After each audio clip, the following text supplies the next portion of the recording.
Now, before we get to the panel, introduction of our moderator, I'd like to also thank the co-chairs of the Addiction Treatment and Recovery Caucus in the Congress, Congressman Ryan, Congressman Tonko, just to thank you both for being here.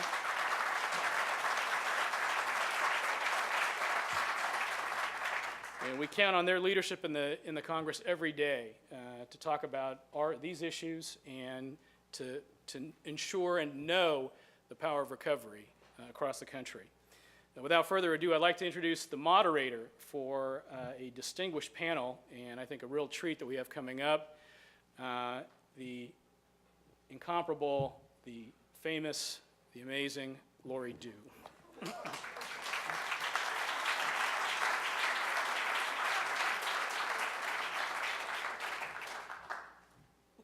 Wow, I've never been called all those things, even by my own mother.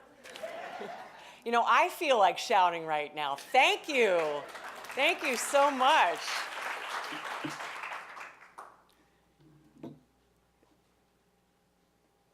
Okay. And now the sign that I am middle-aged. These are going on. Yes. Thank you so much to the N Street Village players. Thank you for that beautiful message. Thank you to Dave Mineta, and thank you to the Acting Director Botticelli for inviting me here today to the White House. That's something I never, ever thought I would say. Welcome to the White House. You know, if you had told me 8 years ago that I would be talking about my own recovery story from alcoholism and drug addiction and leading a panel discussion about this issue that affects so many millions of people, I would have laughed. That's because I used to be someone who slept on the floor of my office at Fox News Channel because I was so hungover from the night before that I couldn't lift my head. I couldn't even sit at my desk, much less write stories and focus and use my brain. I used to be somebody who would get up off of the floor of my office, somehow make it to the TV studio, somehow anchor my way through a national broadcast where millions of people watched. Somehow, I was able to do that day after day, year after year. I should be dead. And I'm not. Because 7.5 years ago, I made the best decision of my life. As someone I know in recovery says, I put the plug in the jug and I put the hearse in reverse. And I did. And I can't take credit for that line. There are a couple of people in this room who know the person I'm referring to, and I have to give that person credit. But I'm grateful to say that I am a woman in long-term recovery from alcoholism and drug addiction. It's been 7.5 years. March 14th. March 14th, 2007 was the day that I decided enough was enough, that I was sick and tired of being sick and tired. And I'm really honored to be here celebrating the 25th annual National Recovery Month. Now, I didn't know there was such a thing as National Recovery Month until a couple years ago. I also didn't know that our color is purple. And I've been in recovery for a while and I didn't know these things. You know, I was well aware that October is Breast Cancer Awareness Month. I had no idea we had our own month and we have our own color. I see plenty of people, Patrick, wearing purple today. Fortunately, it's not a suit, it's a tie. But we're all here today because every single person in this room cares about the scourge of addiction, this disease that affects every single American family in one way or the other, without exception. You think it doesn't touch your family? You're wrong, it does. We are also here not to just focus on the ravages of this disease, but to focus on the joy and the miracle of recovery. We're all here because we believe that recovery works. And while 23 million of us meet the criterion for being addicted to something, it's probably a lot higher than 23 million. An equal number of us are in recovery that we know of. There may be more than 23.5 million people in recovery. That's why I'm so happy to be here at the White House talking about this. Because even though addiction is still kind of a dirty little word and it's still often a dirty little secret, we are making great strides. Number one, as I've pointed out 3 times now, we're at the White House talking about this. We're not in a basement somewhere. We're not in an office somewhere else, although a meeting somewhere else would have been great, but we're here at the White House. More young people are now coming forward and speaking freely about their addiction, including Christina Huffington, who you'll hear from in just a few minutes on our distinguished panel. There are more collegiate recovery campuses around the country. The Affordable Care Act is going to help people who are in recovery ultimately. We see little victories everywhere around us, and they're all contributing to this great thing that's turning into a very strong movement. I really hope it's our time. I wish I could say for certain, this is definitely our time. I hope it's our time. It should be our time. We hear so much about other diseases, and there's nothing wrong with talking about breast cancer or HIV or autism, and I think we actually have a lot to learn from the gay community. See what they've done the last 30 years, not only dealing with HIV, but also with gay marriage. Who would have thought it possible that gay people could get married 30 years ago? Look where we are with breast cancer. Until Betty Ford talked about it, nobody talked about cancer. But now you can't go anywhere without seeing a red ribbon for HIV and pink for breast cancer awareness. The month of October, which is quickly upon us, we're going to see everyone from pro athletes in the World Series to the football fields to women walking the runway. Everyone's going to be wearing pink. The Empire State Building will be pink in October at some point. I want to get to the point where we're all wearing purple. I would love to see the Empire State Building purple. I would love to see NFL players wearing purple on their uniforms. I would love to go anywhere and see purple sweatshirts and everybody wearing purple ribbons and a purple iPhone case, just like we see with pink.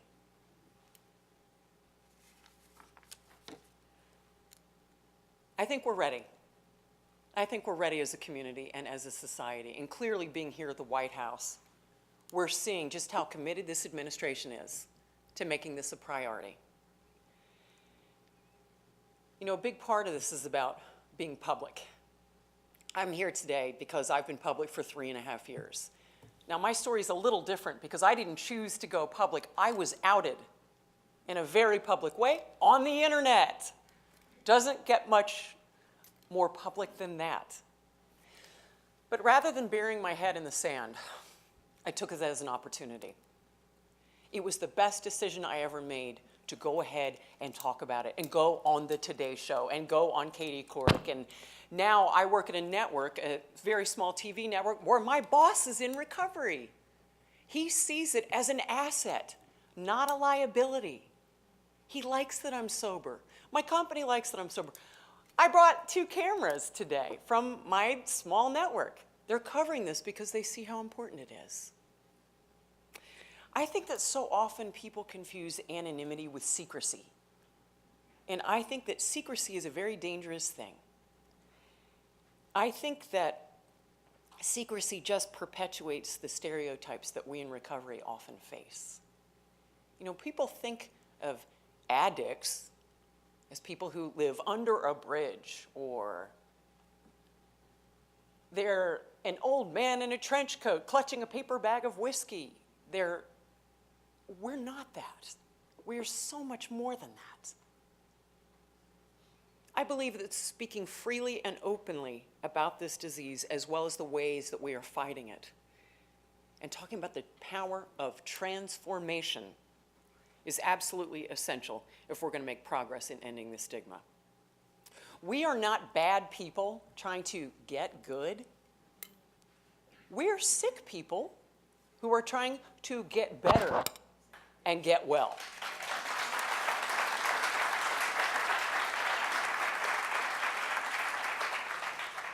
It's a proud moment in my life. It's a proud moment for every single person in this room.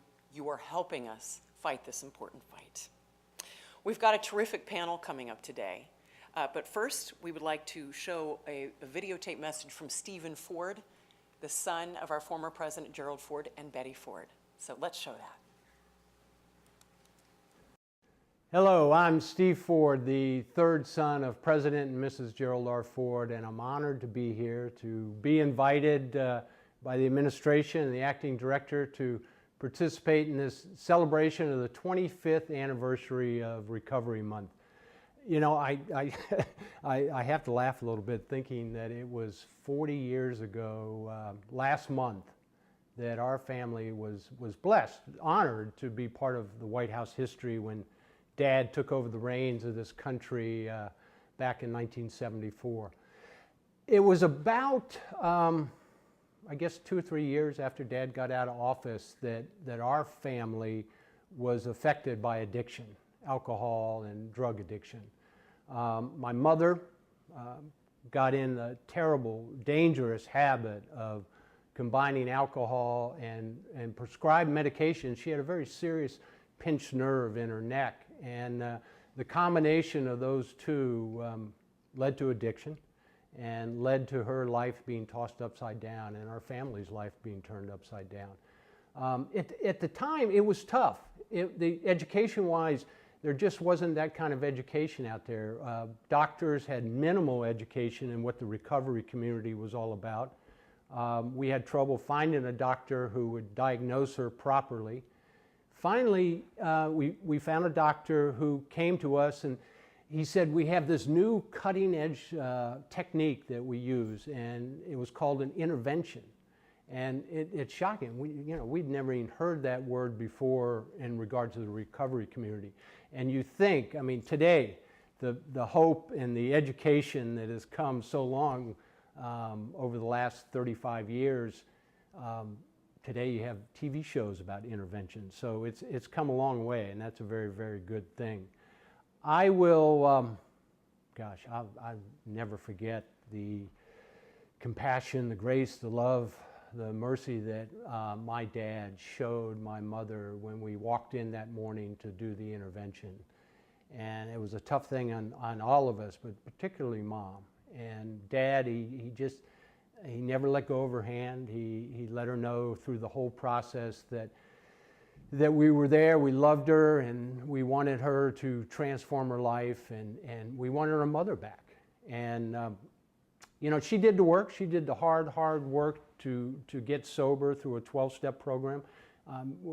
We were just the wake-up call, but it was an important wake-up call for our family. The neat thing is that it really changed the stigma or the stereotype about alcoholism and drug addiction back in the 70s. I mean, the stereotype then was the Skid Row homeless person, and that just wasn't the truth. Here you had the former First Lady raising her hand, saying, "My name is Betty, I'm an alcoholic." That was a game changer for the recovery community.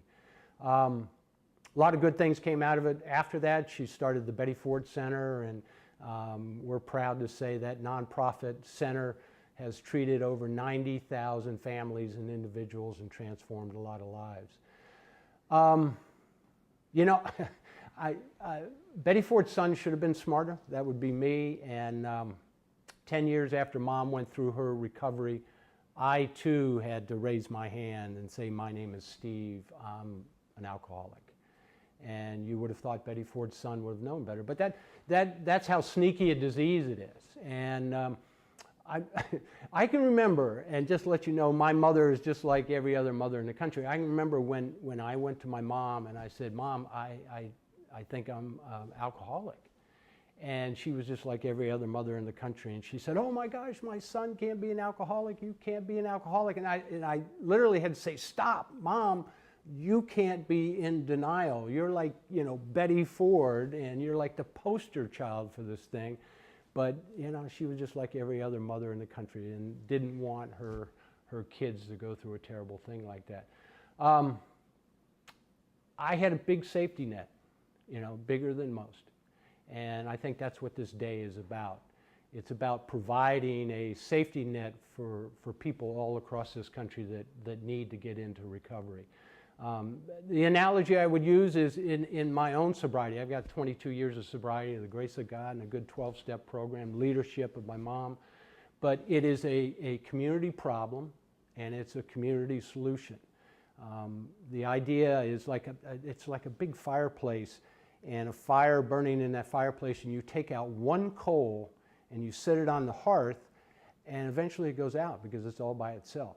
And that's the same thing with my sobriety and the same thing with this problem. It's a community problem and solution.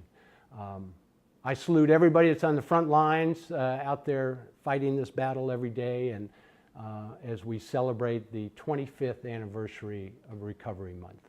Thank you very much.